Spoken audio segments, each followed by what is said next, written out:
Hey all, it's Matt, your average gamer. We're going to dive into my top 6 Halloween builds for Elden Ring. I'm going to start with the least creepy one on this list, and that is my Mad Snow Witch build. Before we continue though, be sure to check out ExpressVPN, the VPN I use and trust. It keeps your browsing more safer and secure. There's a discount and 3 extra months free in the description below through my link. For the Snow Witch, we've taken on my favorite Halloween dragon, mainly because of the awesome music with ice spells. Here we're using Glintstone Ice Crag and Renala's Full Moon. We'll also be adding and optimizing the Dark Moon Greatsword in this build as well to get really great damage for this one.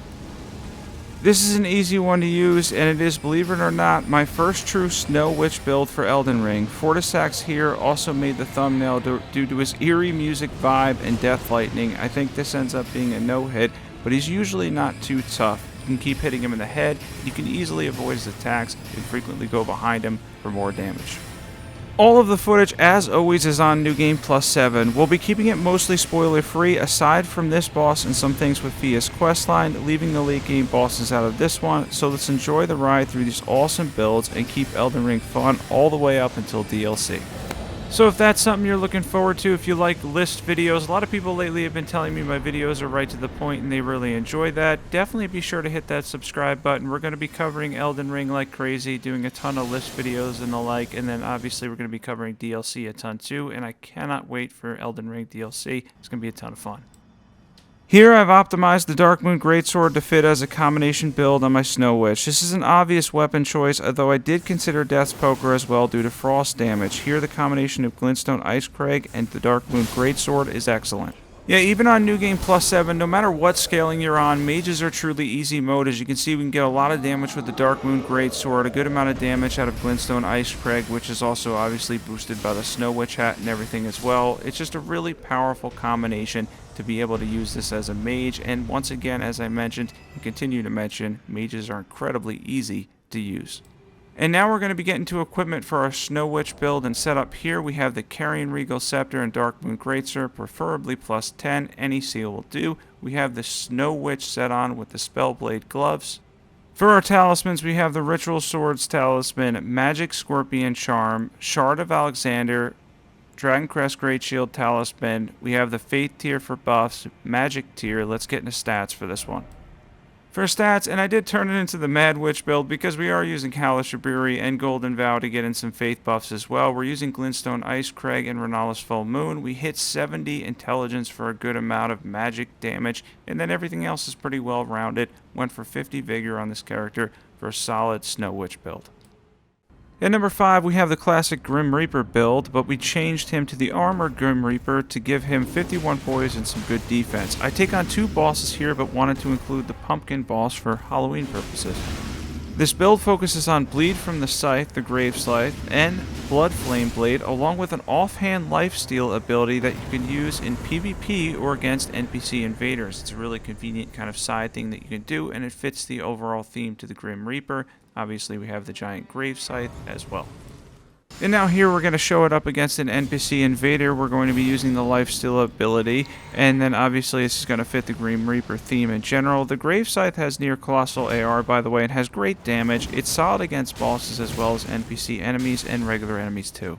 Other thing to note about the Scythe, it has a lot of reach, and we've got the whole creepy Grim Reaper vibe with the black armor. I really like the Knights Cavalry set here. It fits very fitting, and then obviously the Royal Remains mask really looks good too because it has that gold Grim Reaper type look that we're looking for with this build and setup. And there you can see on Anastasia we used the lifesteal and then the Grave Scythe to take her down. Against the Godskin Apostle here, we'll show off the full potential of the build, doing as much damage as we can while being mobile in combat after the Sleeping Pots. Spinning Slash is a solid Ash of War here and can give us some successive attack boost on our already good AR. The Godskin Apostle here will go down fairly quickly, with the bleed and slash damage being quite good. This is solid as a bleed build and Grim Reaper setup for a powerful and creepy combination for a Halloween build. And it's going to come up on screen here in a second, but I'm curious, what's your favorite Halloween build or creepy build, something that kind of fits the theme of Halloween? Be sure to comment that below, and definitely be sure to like the video as well if you're enjoying it, and hit the subscribe button too. And we're going to show off the Grim Reaper one more time here, but then after that, we're going to go over build, stats, equipment, everything you need to know to run this awesome Halloween build and setup. I really like the Knight's Cavalry armor. I feel like that has a good look. Let's get into equipment. For equipment, by the way, don't pay attention to the stats on the side. I'm going to show you the right stats for this build and setup. We have the Grave Scythe in Keen Affinity with Spinning Slash, Bloodflame Blade, Raptor's Talons with Lifesteal. We have the Knight's Cavalry and Royal Remains Mask, Shard of Alexander, Rotten Wing Sword Insignia, Maleficent's Prosthesis, Ritual Shield Talisman. Then we have the Faith tier for buffs, Thorny tier. Let's get into the stats for this one. And here's the right stats for the build and setup. Since we're in Keen Affinity, we went high in Dexterity. As you can see on screen, we hit 80 Dexterity with Maleficent's Prosthesis. We get a lot of damage out of Keen Affinity, and then we have 60 Vigor for a well-rounded Grim Reaper build and setup. At number 4, we have the classic Pumpkinhead. We're using the Executioner's Great Axe with a roar to get great damage. This fits the vibe of Pumpkinhead in the game's version well too. Loretta takes solid damage here, although she can knock us out of some of our attacks with the roar. The follow-up Enhanced R2, or right trigger if you're on Xbox, will absolutely smack on the Executioner's Great Axe, making for a solid strength build with great potential. It's also got a great critical multiplier if you manage to get in a Poise Break as well. And yeah, I'm going to show you where to get the Pumpkinhead, where I found the easiest farm to get this piece of armor that has a 3% drop rate. We're going to go over that a little bit too to fit the build and theme. And here, I really like the Executioner's Great Axe with Pumpkinhead. I feel like it fits it well. And yeah, Loretta has some really hyper armor type attacks where it's just going to go through no matter what. I didn't really concentrate on poise for this build because I went for a look and theme with a lot of these, but even with 51 poise or having high poise, some of her attacks just tend to go through and interrupt anyways. Yeah, and you're going to see the damage here as we end up ending the fight on a charged hit off that special R2. After you use any roar, you get that special charged R2 there, and 2500 damage. That's a ton of damage. That's very, very good with the Executioner's Great Axe, making for a solid build for Pumpkinhead. We're also going to show him on horseback as well and go over where to find the Pumpkinhead piece itself. Now we're going to get into equipment for this build. For this build and setup, we have Braggart's Roar and Heavy Affinity on the Executioner's Great Axe. Any seal will do. We have the Pumpkinhead, Royal Remains, Gauntlets, and Greaves, and the Knight's Cavalry Armor. Then we have the Ritual Swords Talisman. We have the Roar Medallion. We have the Axe Talisman for those follow-up charged R2s. We have the Airtree's Favorite +2. Faith tier for buffs. The Charge tier. Let's get into stats. For stats on the Pumpkinhead build and setup, we have 70 strength. If you're two-handing it, though, you're pretty much going to hit 99. And then obviously we went for low dex, a little bit of faith for buffs. We did get to 60 vigor, 21 mind, and 30 endurance for a well-rounded Pumpkinhead build for a Halloween build and setup. Real quick, we have to show Pumpkinhead on horseback because, well, obvious reasons. This is a Halloween video after all. Here we do a lot of damage on horseback and can drag the creepy looking axe on the ground to take out mobs. And this definitely fits Pumpkinhead. This fits his overall theme. This is kind of exciting and fun to do too, to jump on Torrent, because I don't really do a lot of stuff on Torrent even though it's against regular mobs. It definitely fits the overall Pumpkinhead type theme and vibe, and I really like how the drag looks on the Executioner's Great Axe. It feels like it fits it quite well for a very solid and fun Pumpkinhead build. Now I want to show you where to get the headpiece, and the easiest place to get it is in Limgrave. Now, the base drop rate for this is 3%, but if you use the Silver Scarab and the Silver Pickled Foul Foot, that's probably like 8 or 9%. I'm not really great at math, but it's going to be up there. It's going to be a decent drop rate. This one specifically, and I'm going to show it on the map in Limgrave, is really easy to kill as its scale is relatively low. Let's show it on the map here. And many of us have crossed Saints Bridge on the way to Caelid, if that's the route you take there. Right on the map there, very easy to find. And the next build we're going to be jumping into is number 3, and that is the Jeepers Creepers build and setup. This is a fun take on the creepy creature. This revolves around battle axes and jump attacks with the option to use Raptors of the Mist. We took on Fierce champions here, showing who is the real champion, this creepy axe guy. The jump attacks do great damage and give us a flying type-like look with the axes, and you can use Raptors of the Mist for that as well. We've also thrown in the Traveler's Hat too, which fits nearly perfect for the look. I made my character a very dark green shade to match the creature's general look, and I felt like it came out decent. I'm not crazy with the character creation. Taking on bosses won't be too hard with awesome battle axe jump attacks, as you'll be frequently flying in the air, and you can use the Raptor's Black Feathers to obviously fit the build, kind of give them like a wing look, and then added damage too. Also, on another note, this can be a relatively tough fight, but sometimes it's kind of random because of the way the NPC pops up, and you get a lot of RNG in this fight, but generally speaking, you're going to have to face 3 of them at the end, which can be the challenging part, and then Sorcerer Rozier will spam a lot of magic at you. And yeah, the hardest one ends up being the tankiest one. If you get to this point, I recommend leaving him for last. Jump attacks is fine for this, especially since it fits our build, but not only that, because it does good damage, and then you can back off on each jump attack and take them out individually. So the last one can take a little bit because he's got a decent amount of armor. He doesn't have a bad armor set, by the way, but you get that somewhere else. As far as this fight goes, generally speaking, take out the other 2 and then go for the last one. Try to avoid hits, and we're keeping it with the theme, so we're going to keep going with the jump attacks and the battle axes. And also, this is the first build I've ever used the regular battle axes for. I wasn't sure how good they are. I think all the way up until plus 25, they scale with a B, I think, in heavy, and then it goes to an A, so it's not bad there. They do a decent amount of damage. They're not going to meet the heavy, bigger axes, but they do a pretty good amount of damage. Let's get new equipment here. For equipment, we have 2 battle axes in heavy affinity, and then we have them upgraded, and we have Raptors of the Mist on them. We have the Traveler's Hat, Raptor's Black Feathers, and the rest of the Traveler set. Ritual Swords Talisman, Claw Talisman, Axe Talisman, Dragon Crest Great Shield Talisman. We have the Faith tier for buffs, Thorny tier. Let's get into stats for this one. And for stats, you can see the buffs we chose to use were Golden Vow and Flame Grant Me Strength. We have 60 Vigor. We went for 70 Strength to give us a lot of power there. In Heavy Affinity, we have minimal Dex, enough Faith, obviously, for the buffs with the Faith tier. And then we have 30 Endurance, 21 Mind. And this ended up turning into a well-rounded Jeepers Creepers build setup. And we're going to show Raptors of the Mist real quick. And Raptors of the Mist works essentially like a parry. Basically, it's kind of the same window. You get, I mean, it's probably a little bit more forgiving, but you get that window where you can dodge an attack and then jump down, and then you can follow up with either a light jump attack or a heavy jump attack. It can be really powerful when it's timed right. That being said, it's a little bit difficult to time. At number 2, we have the Vampire build. This build focuses on blood tax on the Clean Rot Sword, as well as lifesteal for this one too, because it also fits the theme of the whole vampire vibe. We went with a cross between old looking and royal armor to make it look thematic. By the way, at the end of this video, I'm going to give a shout out to some people on Discord. Discord helped me a ton. There was definitely a few of you, more than a few of you, that helped me with these builds and setups and everything, so we can kind of get the Halloween vibe. So I appreciate that very much, and I will give a shout out at the end of the video. Now on to what we're using. Blood Tax can heal you, so you can play extremely aggressive if you choose. This is solid for bleed, as we've got a strength and arcane build with decent damage too. It's a variation of repeating thrust that allows you to regain HP and fit the vampire theme and build.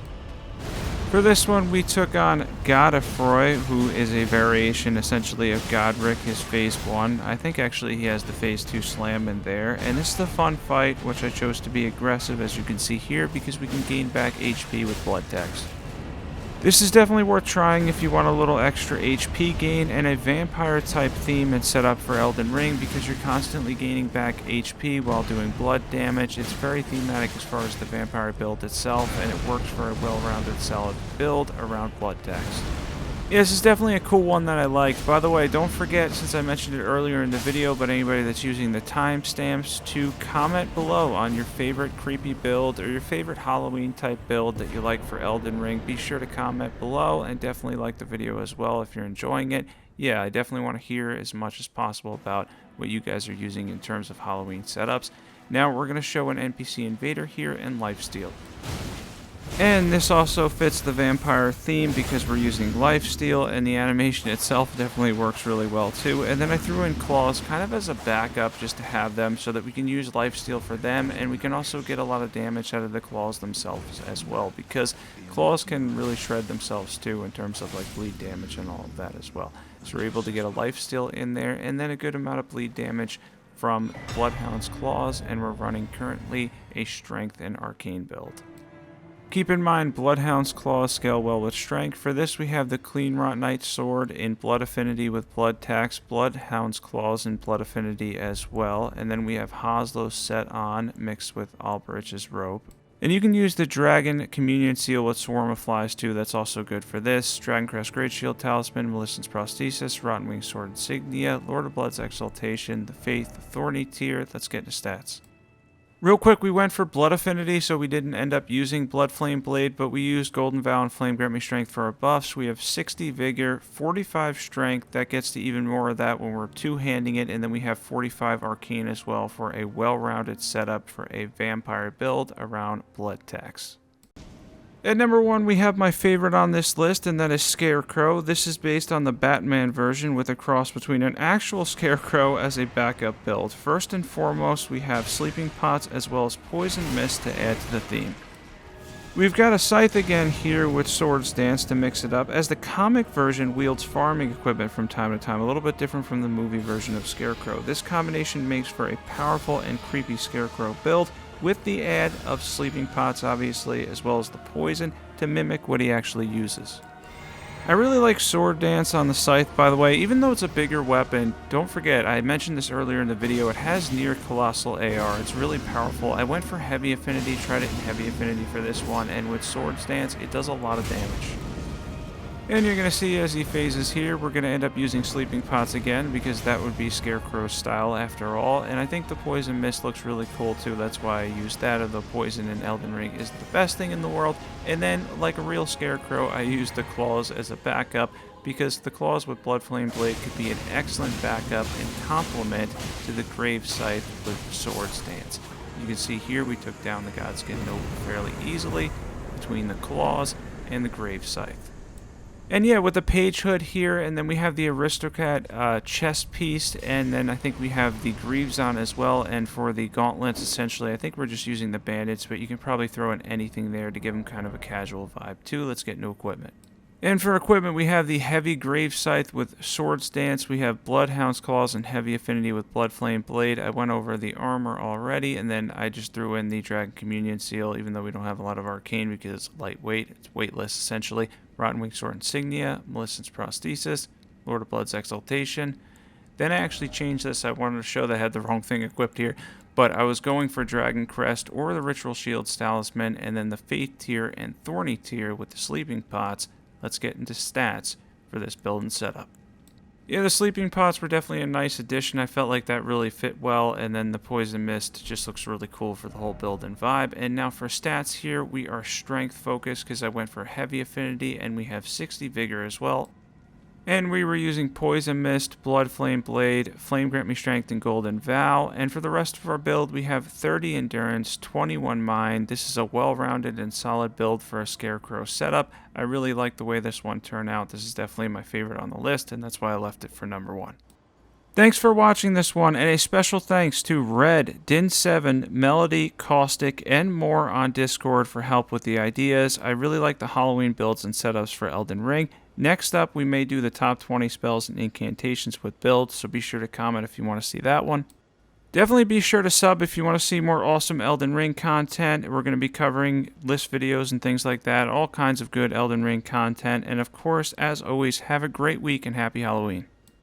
And here we go, we're going to be jumping into a secret build here for this video. I've had a lot of you request a Bloodborne Hunter type build, so we're going to throw this in at the end here as an extra build, a little bit of a bonus build for the video. I really enjoy Bloodborne. Let's get into this one. So this first clip is a little bit of a funny one at the end. You're going to see I don't think I get hit at all, and then something funny happens at the end. But anyways, we're going to talk about the Bloodborne type build. Bloodborne's an excellent game for PlayStation. I didn't get the chance to play it till this past year, but it was a phenomenal game.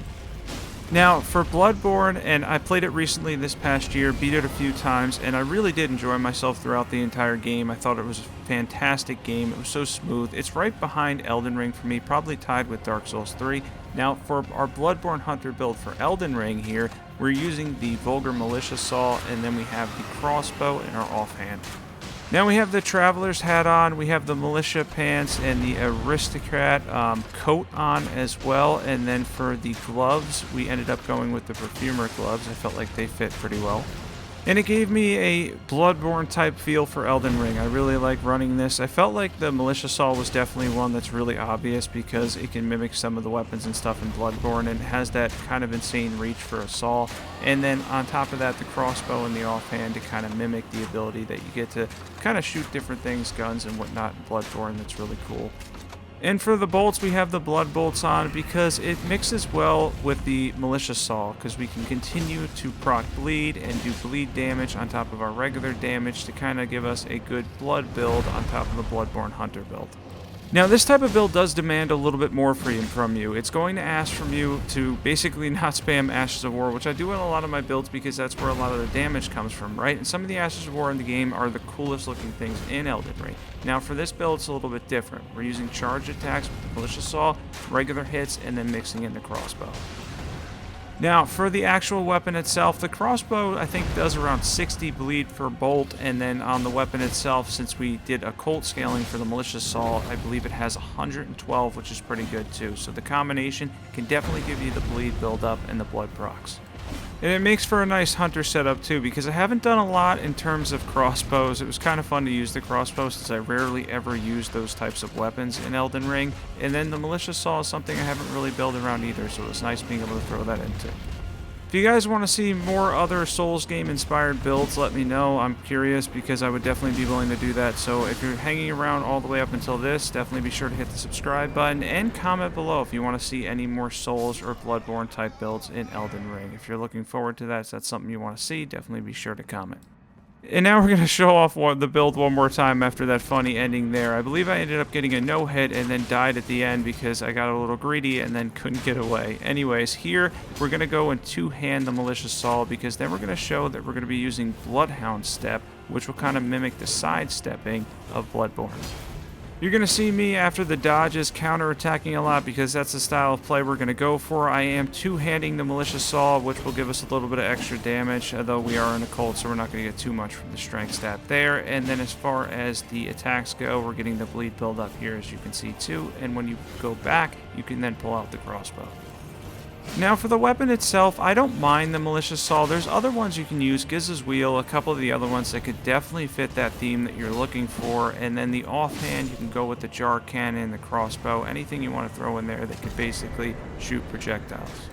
And now that we beat the Bloodhound Knight, which gave us Bloodhound's Fang, that's where you get it, by the way, in Limgrave at the Ever Jail. I always say that the wrong way. And now we're going to get into equipment for the Bloodborne setup. For our setup here, we have the Occult Malicious Saw with Bloodhound Step. We have the Pulley Crossbow, I believe. We're using the Dragon Communion Seal, Traveler's Hat, Aristocrat Coat, Perfumer's Glove, and the Vulgar Militia Greaves. Then we have Dragon Crest Great Shield Talisman, Ritual Swords Talisman, Axe Talisman, Lord of Blood's Exaltation, the Faith Tier for buffs, and then the Charge Tier as well. Let's get into stats. Now in here you can see we're using Golden Vow and Flame Grant Me Strength for our buffs. We have 60 Vigor, 21 Mind, 25 Endurance, minimal Strength and Dexterity, enough Faith for buffs with the Faith tier, and then we got the 70 Arcane because we're on Occult, so we can get a lot of damage from pumping up Arcane from the Malicious Saw for a well-rounded Bloodborne build. I ended up throwing this one in as a last-minute build because several people requested over the past week or two, so I figured I'd throw that in. If you enjoyed this whole video, definitely be sure to hit the subscribe button. We're going to be doing a ton more Elden Ring content coming up. I did see on the recent poll we're going to be doing most likely top 15 armors and builds for them as well.